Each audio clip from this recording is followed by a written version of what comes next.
অনেক দিন থেকেই আমার ঘরে এই শোলাগুলো ছিল, ভাবছিলাম কি করা যায়।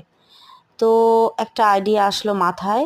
আমার কাছে একটা ঝাড়ু ছিল, তো ঝাড়ুর একদম সরু সরু যেই ঝাড়ুগুলো ছিল সেটার মধ্যে একটা গ্লু লাগিয়ে দিয়ে আমি খুব সুন্দর করে একটা বুফে তৈরি করে নিলাম ঘরের শোপিস হিসেবে। কেমন হয়েছে ভিডিওটা দেখুন। যদি ভালো লেগে থাকে প্লিজ একটি লাইক, কমেন্ট, শেয়ার, সাবস্ক্রাইব করে